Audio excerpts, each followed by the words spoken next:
Ya, Assalamualaikum warahmatullahi wabarakatuh, pemirsa. Pemirsa yang ada di rumah dan di mana saja Anda berada, saat ini malam minggu kita berada di sini, ngobrol santai sastra, belajar menjadi penulis dari ahlinya. Bersama saya, Risa Curia, 1 jam ke depan di ruang Bual Kolacino GSM Podcast. Di sini saya akan mengundang narasumber kita yang sudah malang melintang di dunia sastra. Siapa yang tidak kenal Bang Haris Priyadi.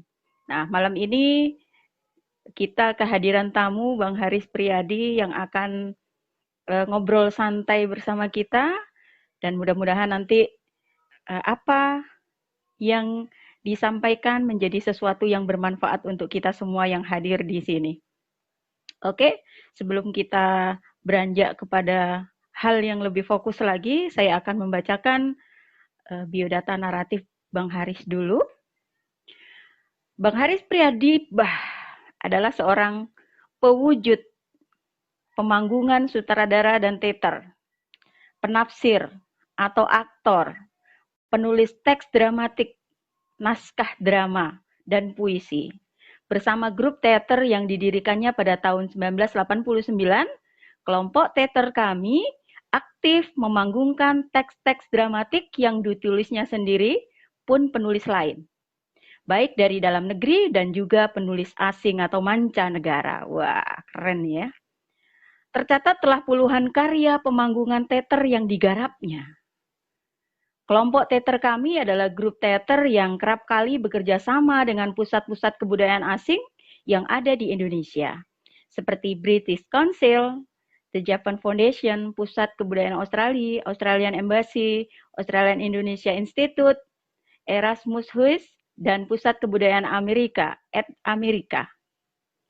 Gaya dan bentuk penyutradaraannya sangat unik dan khas, yang terlihat begitu kental dan kuat dalam memadukan bahasa teks dengan bahasa tubuh aktor-aktornya yang diwujud tampakkan dengan mengangkat teks-teks dramatik atau naskah drama yang bergenre realis dalam bentuk pemanggungannya yang sangat imajinatif.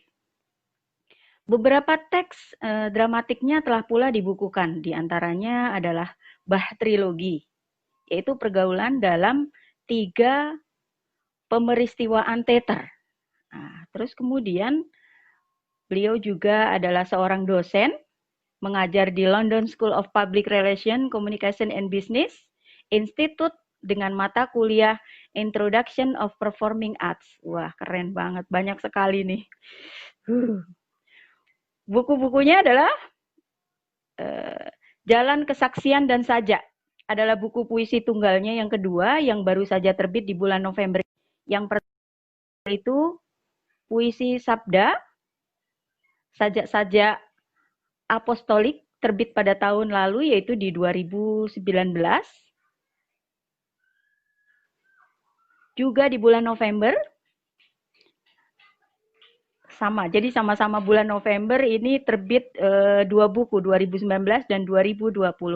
Nah, oleh karenanya Bang Haris ini bukan hanya seorang aktor teater, tapi juga seorang pemuisi, seorang penyair. Dan nanti di akhir acara ini Bang Haris juga akan membacakan satu puisi buah karyanya.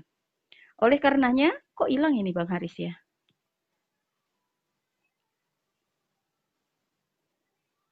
Oke, akan saya tambahkan lagi. Sebentar sambil menunggu Bang Haris. Oke, Bang Haris tiba-tiba menghilang. Oke, Bang Haris, tadi sudah saya bacakan bionaratif Bang Haris. Mungkin akan saya buka dengan satu pertanyaan saja. Bagaimana kira-kira proses kreatif dalam menulis baik itu di teater ataupun ke puisi gitu ya? Mungkin bisa jelaskan sedikit untuk bahan pembuka pembicaraan kita, Bang Haris. Saya persilahkan, Bang Haris. hmm.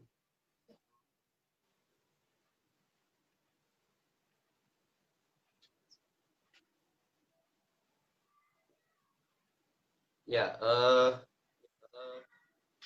aku sengaja memakai masker ini untuk menjelaskan bahwa sebagai warga negara, aku adalah warga negara yang patuh pada peraturan pemerintah. Kira-kira begitu ya.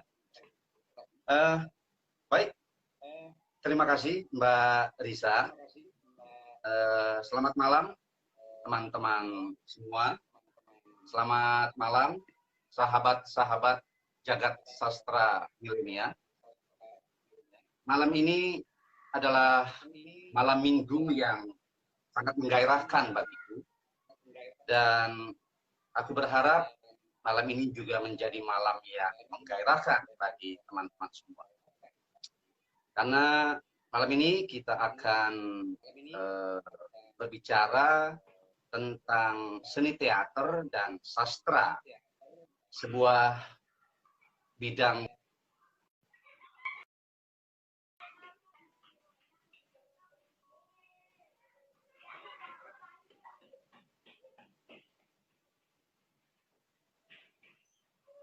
Hilang lagi ya.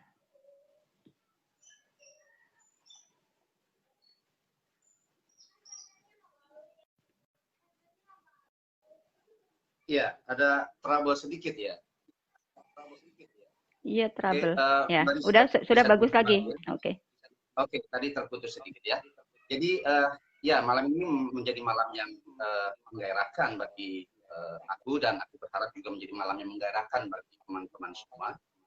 Karena malam ini kita akan berbicara tentang seni teater dan sastra, sebuah bidang kesenian yang sama-sama kita cintai.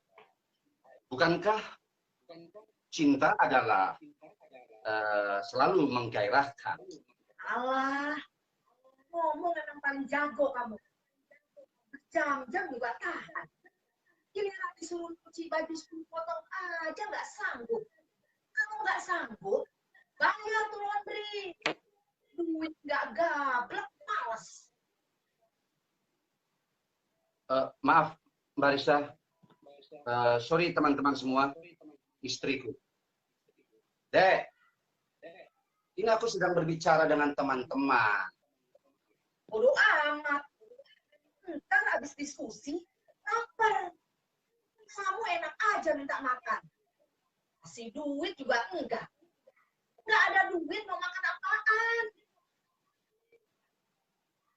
Kan tadi pagi Salto sudah kasih kamu uang, Dek. Iya, Salto terus yang dibebanin. Anak dijadiin tumpuan. Ya sudah. Nanti malam setelah aku selesai kita diskusikan ya. Sekarang tolong kamu diam, oke? Ini aku lagi ditonton oleh banyak orang. Oke, kamu diam. Tapi ntar abis capek ngomong, kamu nggak usah minta makan. Nggak usah minta makan ntar abis capek-capek ngomong. Ngomong nggak ada capek-capek. Nggak ada capek-capeknya kamu ngomong. Gue heran. Gue aja yang nggak dengerin kamu ngomong capek. Heran gue. Ya oke. Oke, cukup deh. Cukup.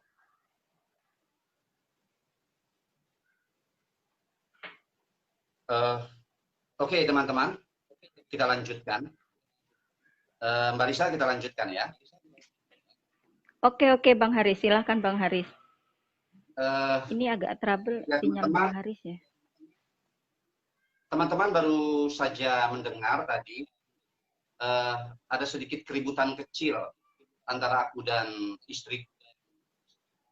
Tapi tentu saja ini sesungguhnya bukan keributan yang sebenarnya. Jadi itu adalah semacam rekayasa yang aku buat dengan mendramatiskan dialog-dialog yang sederhana.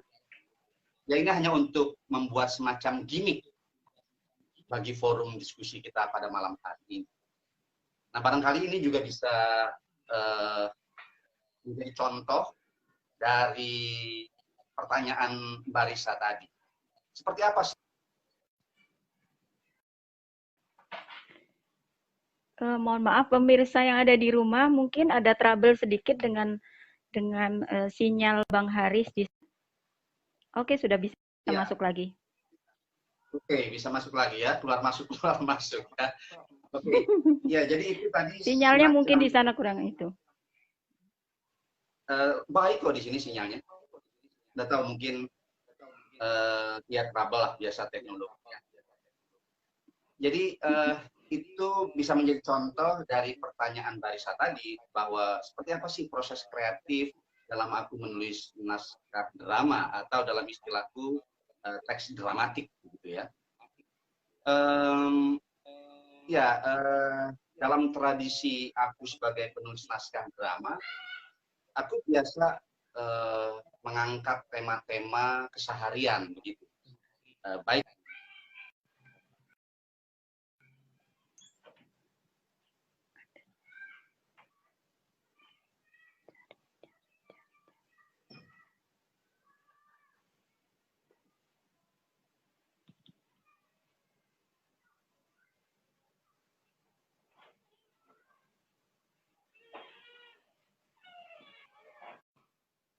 ya, Barisa bisa dengar ya? Bisa, bisa. Bisa dengar ya? Bisa. Iya. Kenapa ya trouble keluar masuk keluar masuk? Kenapa ya? Ya, jadi seperti itu. Yang penting kedengaran. Oke. Oke, teman-teman barangkali tidak masalah kali ya. Hanya kita berdua ya. Ini mungkin karena kita menggunakan warna keramat ini, Barisa merah dan aku putih ya. Jadi merah putih gitu ya. Ya, baik. Jadi tadi adalah sebuah contoh sederhana bagaimana sebetulnya sebuah naskah bisa kita buat berangkat dari pengalaman keseharian, baik pengalaman pribadi, pengalaman saudara, keluarga, atau kalau mau ditarik lebih jauh lagi bangsa dan negara, misalkan seperti itu. Jadi aku selalu berangkat dari peristiwa keseharian, gitu. Nah itulah yang kemudian aku jadikan semacam sumber gitu ya, semacam sumber untuk kemudian aku mengkreasikan sebuah karya tulis dalam bentuk teks dramatik, kira-kira begitu. Jadi sangat sederhana sekali. Jadi ketika dulu aku pernah membuat sebuah naskah yang tadi sempat Mbak Risa sampaikan, Bah Trilogi Pergaulan dalam 3 Peristiwaan Teater. Itu juga sebuah tema yang sederhana sekali, jadi sangat personal sifatnya. Itu cerita tentang bagaimana aku sebagai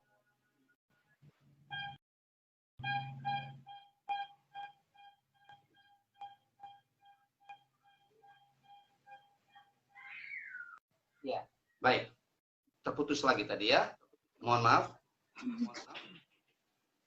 Bisa lanjut ya Mbak Risa ya. Oke, silahkan. Ya, oke. Jadi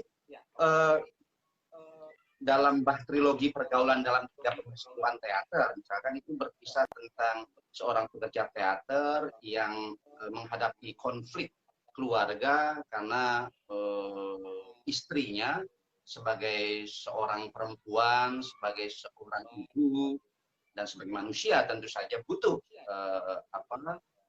hal-hal yang keseharian, untuk makan, untuk jajan anak, dan lain sebagainya. Tetapi aku dalam hal ini sebagai mampu menyediakan itu, kira-kira begitu.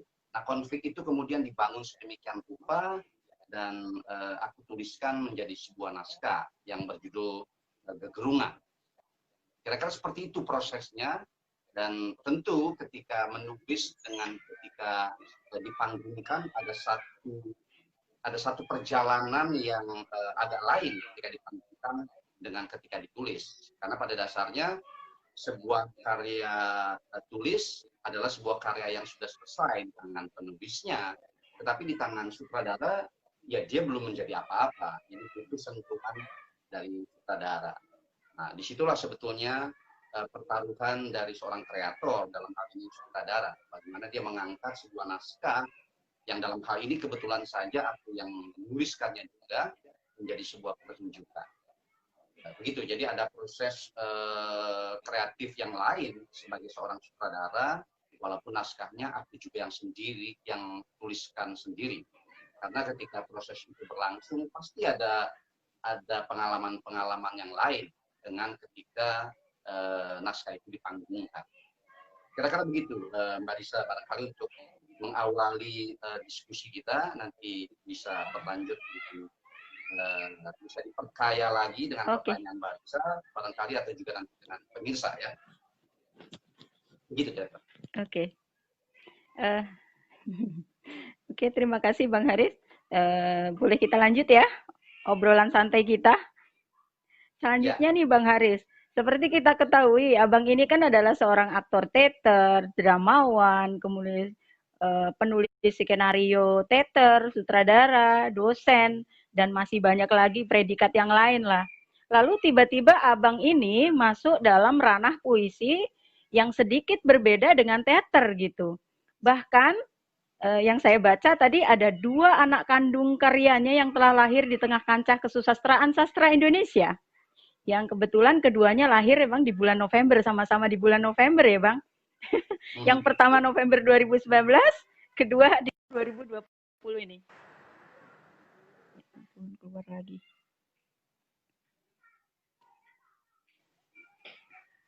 Sebentar terjeda, mungkin di sana sedikit ya di tempat Bang. Sambil menunggu. Ya, oke. Oke? Ya, Bang Haris bisa mendengar saya? Iya, bisa. Oke. Ya. Jadi 2 anak kandung karya Bang Haris dalam bentuk puisi ini pun lahir pula di dunia sastra. Nah, pertanyaannya kenapa bisa Bang gitu loh ya? Kenapa bisa gitu? Apakah ini sebuah kesengajaan yang dibangun sedemikian rupa atau ketidaksengajaan yang apa ya? Sebuah ketidaksengajaan yaitu sebuah ketersesatan jalan, tapi menarik. Sampai punya 2 anak kandung.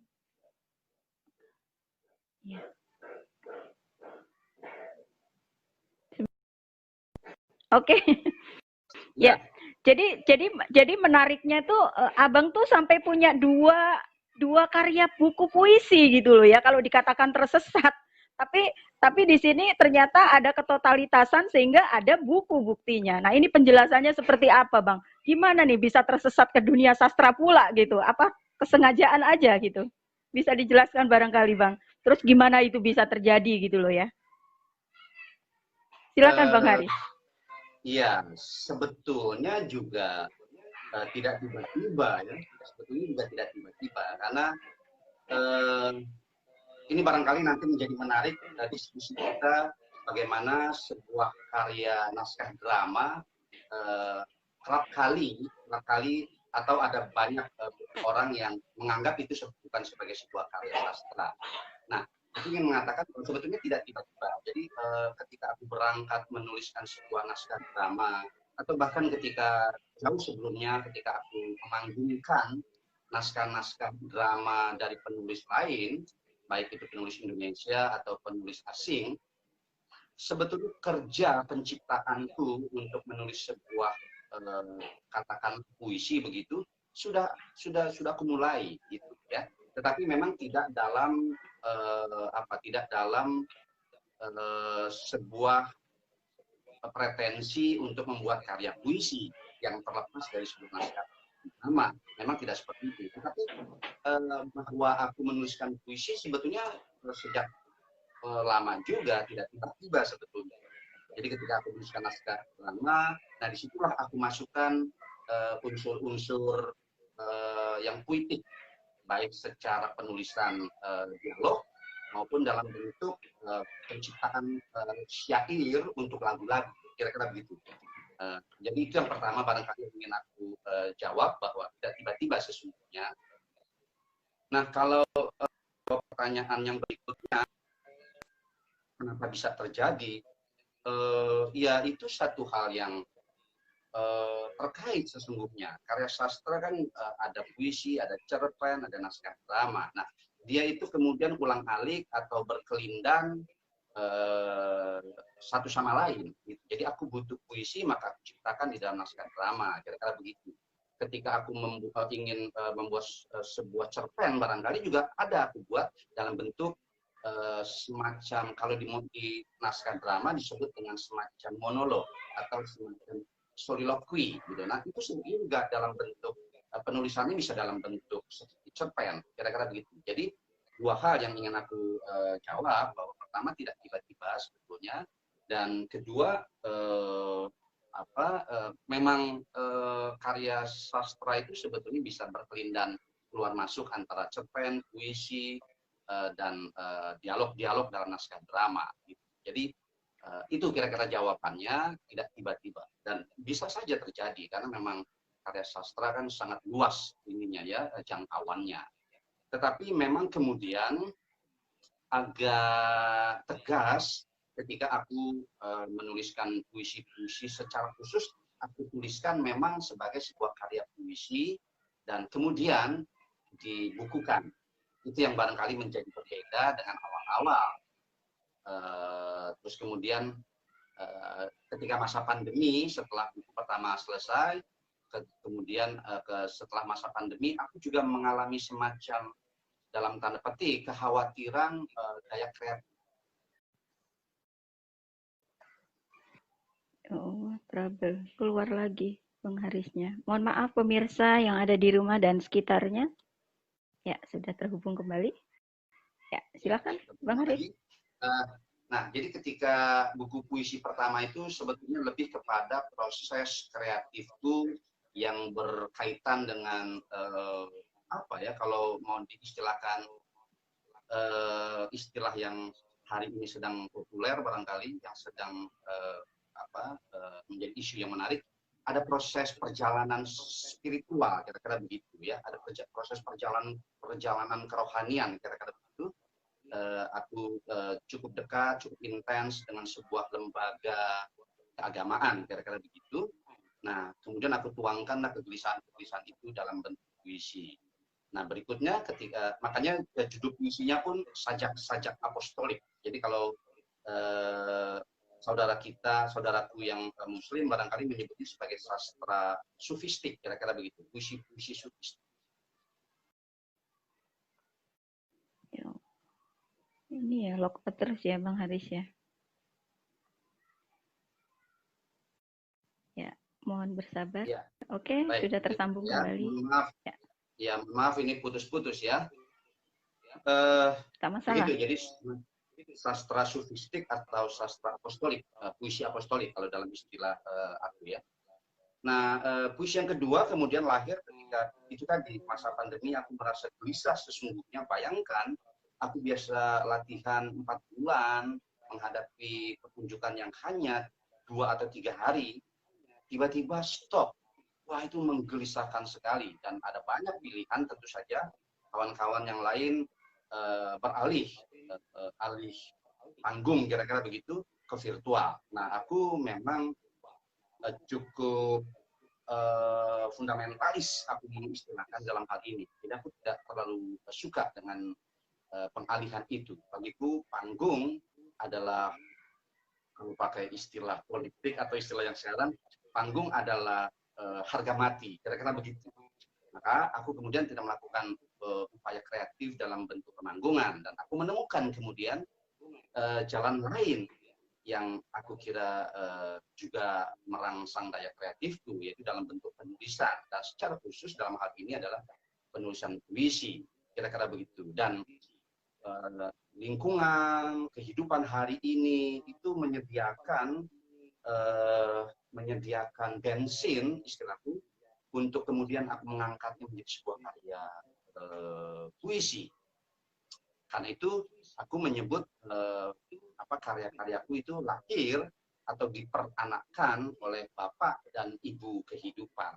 Kira-kira begitu. Jadi itulah proses kreatif kemudian kenapa aku menciptakan puisi yang kedua. Kalau bulan November diterbitkannya, yaitu hanya satu kebetulan saja. Kira-kira begitu, Mbak Lisa, teman-teman sekalian. Oke, jadi puisi-puisi yang lahir pun merupakan bapak dan ibu kehidupan ya. Sama halnya dengan teater yang dibangun tadi, sesuatu yang selalu bersentuhan dengan kehidupan kita sehari-hari sehingga lebih hidup gitu ya Bang Haris ya. Ya. Oke, selanjutnya Bang Haris. Oke, Bang Haris. Halo? Ya, silakan. Ya. Oke, kedengeran ya? Oke. Ya. Selanjutnya kita akan lanjutkan. Yang kalau tadi sengaja puisi itu diciptakan untuk teater itu, untuk membentuk keharmonisan dalam berteater pula. Oleh karenanya Bang Haris menciptakan sebuah puisi-puisi. Nah, sekarang pertanyaannya adalah, kalau dari naskah puisi atau teks puisi itu sendiri, apakah bisa dijadikan lakon dalam pertunjukan teater, Bang? Kalau bisa, kira-kira genre puisi seperti apa yang pas untuk itu? Dan kira-kira apakah harus diubah dulu menjadi teks skenario teater, atau ya sudah apa adanya puisi itu bisa jadi langsung teater gitu, hanya gestur tubuh aja yang main? Seperti apa, Bang? Ini pertanyaan yang menarik sekali ya. Aku ingin menjawabnya eh, lebih ekstrim ya, menjawabnya lebih ekstrim dengan satu.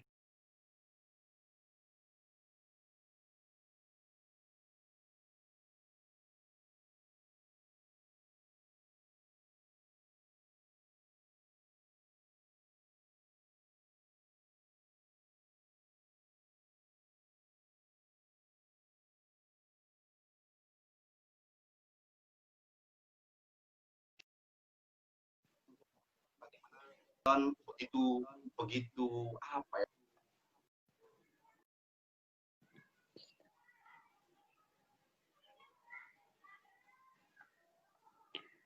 Mohon maaf pemirsa, ini mungkin ada gangguan internet di sana ya. Ya, oke, Bang Haris bisa masuk kembali. Oke. Ya.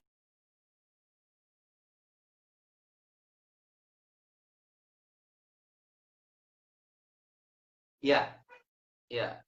Em, ini memang ya, ini memang dibutuhkan dibutuhkan kesabaran ya menghadapi teknologi ini. Sebagaimana kita juga butuh kesabaran menghadapi orang yang kita cintai kan. Iya, jadi kadang-kadang orang yang kita cintai juga suka menyebalkan kan kadang-kadang ya. Mungkin menghadapi teknologi juga memang harus sabar.